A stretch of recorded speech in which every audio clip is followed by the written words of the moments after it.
the start of Overwatch Invasion, the early access period of Overwatch 2 officially came to an end. But what does that mean? Let's have a look.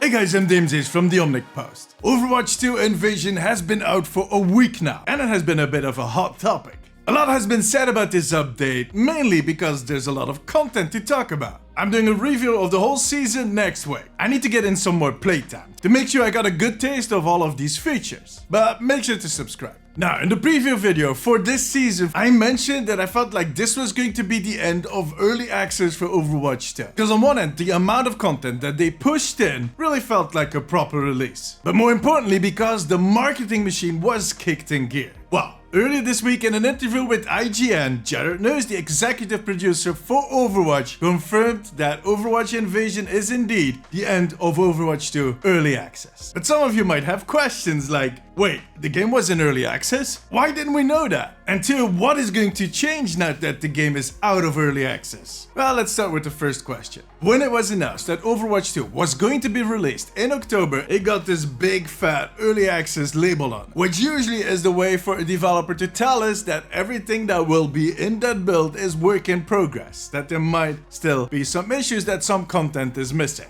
Which definitely was the case. Some games have a few weeks of early access. Baldur's Gate 3 has been in early access for years. And there are even a few games that never left the early access phase. And they each have their own reason to do so. As I've said many a times, game development is not a straight line from A to B. I want to make that game and this is how we're going to do it. Doesn't work that way. Without diving in too deep, let me tell you that having players play your game as early as possible is a good way to progress from A to wherever you want to end up. It will help to steer your ship towards success.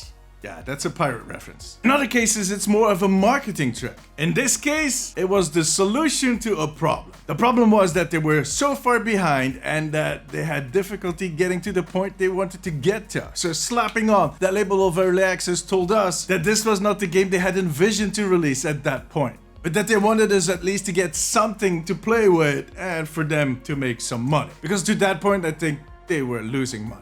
The weird thing was that a few weeks in, that label was gone. It was nowhere to be seen. They didn't talk about it and it wasn't on any of the art, which is pretty unusual. That might have had some sales legal reasons. I mean, you are allowed to monetize a game that is in early access, but there might be some technical details that I'm not aware of. And on top of that, in public perception, early access is a knife that cuts both ways. So you need to be careful where you use it. Still, it was kind of strange. In any case, Overwatch 2 is now out of early access. In other words, the last few months have been a journey of rediscovery, and with the release of the first story missions, they now feel confident that they have found a direction on which they can keep building this game. But what does that mean exactly? Are we going to see these big seasons happen every single time? Well, no, not likely. There are definitely going to be more of them. And the fact that they have found this new direction for the game does not imply that there's not going to be any more big changes to the systems or monetization. That is always going to be in flux. The whole game is always going to be in flux because it is a live service game. It needs to evolve. It's in its DNA. To be honest, the end of early access doesn't impact us as players as much as you would think. I think in the first instance, it fortifies their position internally towards stakeholders, towards investors and whatnot. On top of that, a lot of marketing and PR budget is made available to them, as we have seen. They probably caught up with their backlog to a certain extent, and from now on, growth becomes their primary objective.